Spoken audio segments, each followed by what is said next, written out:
तो आज की इस वीडियो में बात करेंगे जो भी हमारे बीए थर्ड सेमेस्टर के छात्र हैं जिनका सब्जेक्ट एजुकेशन यानी शिक्षा शास्त्र है और वो 2023 और 24 के सेशन में फिर आने वाले 2025-26 में पेपर देने वाले हैं, उन सभी के लिए वीडियो बहुत ही महत्वपूर्ण है क्योंकि इस वीडियो में टॉप लेवल के क्वेश्चन और आंसर इंक्लूडेड हैं। तो चलिए वीडियो को शुरू करते हैं, जानते हैं कौन कौन से महत्वपूर्ण प्रश्न हैं। ठीक है, देख लीजिए ये बीए सेकेंड ईयर है और सेमेस्टर आपका थर्ड है और प्रश्न पत्र का नाम यहाँ पर पढ़ लीजिए। ठीक है, और उसके बाद सब्जेक्ट आपका एजुकेशन शिक्षा शास्त्र है ही। ठीक है, तो हर सब्जेक्ट ना वो 8 यूनिट में डिवाइड है। ठीक है, 8 टॉपिक्स में डिवाइड है। ठीक है, तो आज की इस वीडियो में बात करेंगे फर्स्ट यूनिट के मोस्ट इंपॉर्टेंट टॉपिक्स से जुड़े जितने भी क्वेश्चन बन सकते हैं, जितने भी क्वेश्चन आपकी परीक्षा में आने की उम्मीद है, उन सभी के बारे में हम आपको बताने वाले हैं। तो वीडियो को पूरा देखते रहिएगा। थोड़ा थोड़ा करके हम आपको पढ़ा रहे हैं, थोड़ा थोड़ा करके आपको क्वेश्चन आंसर प्रोवाइड कर रहे हैं जिससे आपकी एग्जाम की जो तैयारी वो बहुत आसान तरीके से हो सके। ठीक है, नेक्स्ट वीडियो हम सेकेंड यूनिट कवर करेंगे, फिर थर्ड, इसी तरह हम 8 यूनिट के जुड़े जो मोस्ट इंपॉर्टेंट टॉपिक है उनसे जुड़े क्वेश्चन आपको बताएंगे। तो चलिए पहले यूनिट के जो पहला प्रश्न है वो है कि शिक्षा मनोविज्ञान का क्या अर्थ है। ठीक है, यहाँ पर अर्थ लिखा है लेकिन एक तरीके से ये शिक्षा मनोविज्ञान की परिभाषा है। ठीक है, ध्यान से सुनेंगे, ये प्रश्न परीक्षा में कई बार रिपीट हुआ है तो इस बार पूरी उम्मीद है कि इस बार भी आएगा। शिक्षा मनोविज्ञान वह विज्ञान है जो शिक्षा की समस्याओं का विवेचन करता है, ठीक है, विश्लेषण करता है एवं समाधान करता है। तो सबसे पहले शिक्षा मनोविज्ञान वह विज्ञान है। ठीक है, शिक्षा मनोविज्ञान वह विज्ञान है जो शिक्षा यानी जो एजुकेशन की जो समस्याएं होती हैं उसको पहले विवेचन करता है। ठीक है, विश्लेषण करता है, पहले उन समस्याओं का विवेचन मतलब क्या समस्याएं हैं, ठीक है, उनके बारे में डिटेल में जानता है। ठीक है, विवेचन करता है और उसको एक्सप्लेन मतलब कि उसको समझता है। ठीक है, विवेचन और विश्लेषण करता है, विवेचन जानकारी लेता है, विश्लेषण मतलब उसको डिस्क्राइब करके समझता है। ठीक है, कि समस्याएं क्या हैं, उसके बाद उसका समाधान करता है जिसे हम शिक्षा मनोविज्ञान कहते हैं। ठीक है, क्लियर। उसके बाद आपको अगला पॉइंट है यहाँ से कि शिक्षा मनोविज्ञान से कभी पृथक नहीं रही है। ठीक है, तो शिक्षा जो मनोविज्ञान है ये कभी पृथक नहीं रही। पृथक का मतलब हो रहा है कि अलग नहीं रही है। ठीक है, मतलब कि कभी अलग नहीं रही है। ठीक है, मनोविज्ञान चाहे दर्शन के रूप में हो रहा हो, ठीक है, या फिर दर्शन के रूप में रहा हो, उसने शिक्षा के माध्यम से व्यक्ति का विकास करने में सहायता की है। लेकिन कुल मिला के जो मनोविज्ञान है वो चाहे दर्शन के रूप में ही क्यों ना हो, उसने शिक्षा के माध्यम से जो इंसान है, जो पब्लिक है, जो सार्वजनिक पब्लिक है, उसके विकास करने में सहायता की है। किसने? शिक्षा मनोविज्ञान ने। क्लियर। चलिए नेक्स्ट क्वेश्चन देखते हैं। नेक्स्ट क्वेश्चन है कि शिक्षा मनोविज्ञान का पिता कौन है भाई। जैसे कि हर सब्जेक्ट के हर जो टॉपिक्स होते हैं उसके एक फादर होते हैं, तो शिक्षा मनोविज्ञान जो है इसके जो फादर हैं उनका नाम है एडवर्ड ली थॉर्नडाइक। ठीक है, एडवर्ड ली थॉर्नडाइक, ये हैं शिक्षा मनोविज्ञान के फादर या पिता। अगर ये प्रश्न आया तो आप इसी प्रकार लिखेंगे। ठीक है, शैक्षिक मनोविज्ञान के जनक हैं। ठीक है, यह एक छात्र के व्यवहार का अध्ययन है जिसमें उसकी जो स्मृति है मतलब उसकी जो मेमोरी है, माइंड है, ठीक है, उसका अवधारणात्मक प्रक्रिया और ज्ञान को बनाए रखने की क्षमता शामिल होती है। ठीक है, 1900 के दशक की शुरुआत में उन्होंने the journal of education psychology में लेख प्रकाशित किया था। ठीक है, तो इस प्रकार आप लिखेंगे शिक्षा मनोविज्ञान के फादर के बारे में। ठीक है, अब अगला प्रश्न यहाँ पर प्रस्तुत है कि शिक्षा मनोविज्ञान का अर्थ क्या है भाई।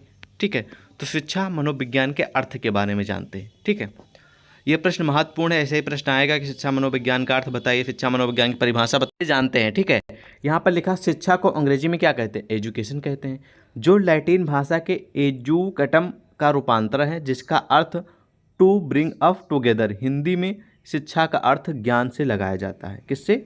ज्ञान से। शिक्षा का अर्थ ज्ञान से लगाया जाता है। गांधी जी के अनुसार शिक्षा का तात्पर्य व्यक्ति के शरीर यानी कि जो व्यक्ति का शरीर है उसके मन और आत्मा को समुचित विकास से है। मतलब कि शिक्षा का मतलब है कि जो इंसान है, जो व्यक्ति है, ठीक है, उसके शरीर में जो, ठीक है, शरीर के मन और आत्मा, जिसके मन है, जो आत्मा है, उसके जो विकास हो समुचित, उसी से है। ठीक है, क्लियर। और अगला पॉइंट है कि अंग्रेजी। अब यहाँ पर भाई आपने अभी तो जाना एजुकेशन के बारे में, अब आप जाएंगे किसके बारे में जानेंगे? साइकोलॉजी के बारे में जानेंगे। ठीक है, तो साइकोलॉजी शब्द दो है, जो शब्द है ये दो शब्दों, ठीक है, साइके और लॉजियस से मिलकर बना है।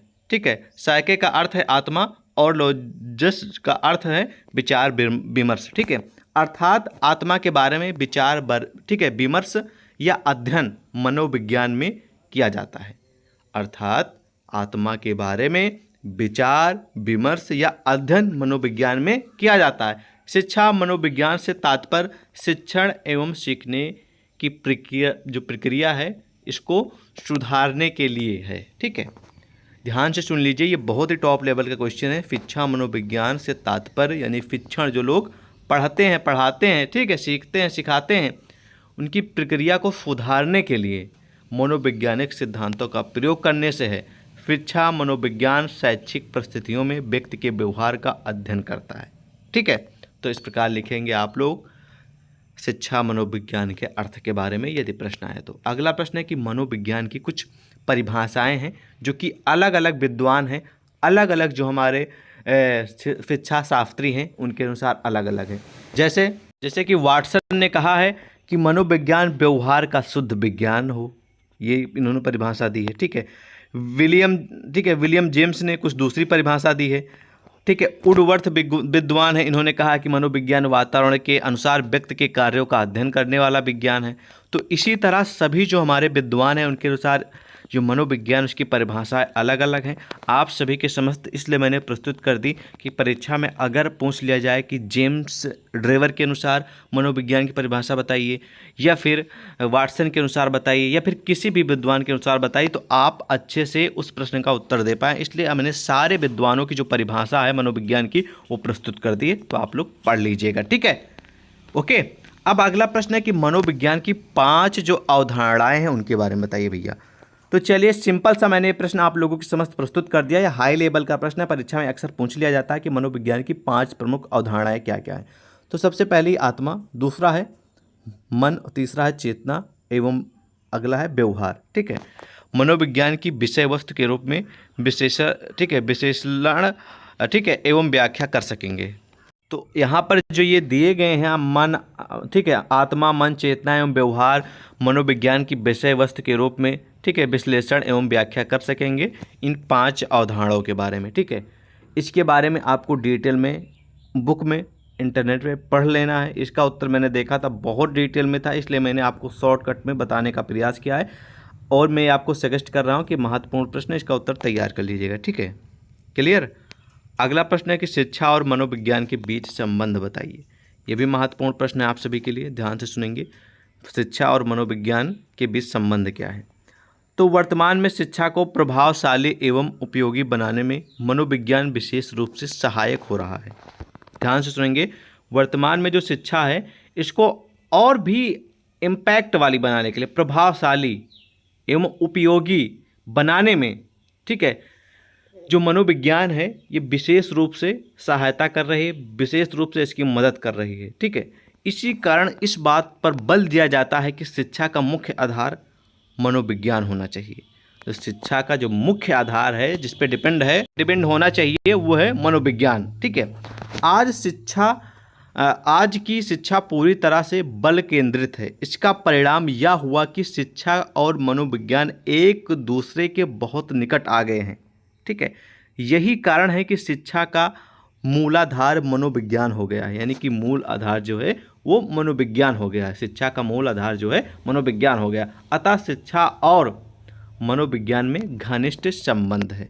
तो इस प्रकार आप शिक्षा और मनोविज्ञान के बारे में जो संबंध है उसके बारे में थोड़ा परिचय लिखेंगे। बाकी डिटेल में आप लोग को इस प्रश्न को आपके बुक में, इंटरनेट पे पढ़ लेना। मैं बेसिक बता रहा हूँ और आपको जो जो महत्वपूर्ण प्रश्न है वो बता रहा हूँ। ठीक है, ये हाई लेवल का प्रश्न पक्का है कि आपकी परीक्षा में देखने को जरूर मिलेगा। ठीक है, अगला प्रश्न है कि शिक्षा मनोविज्ञान का महत्व क्या है, इसके बारे में जानते हैं। ठीक है, ये भी प्रश्न महत्वपूर्ण है कि भाई आ जाएगा प्रश्न कि शिक्षा और मनोविज्ञान का महत्व बताइए। तो आपको उत्तर लिखना है कि आधुनिक शिक्षा व्यवस्था में शिक्षा मनोविज्ञान का स्थान अत्यधिक महत्वपूर्ण है। ठीक है, क्या है, बहुत ही जरूरी है, बहुत ही महत्वपूर्ण है।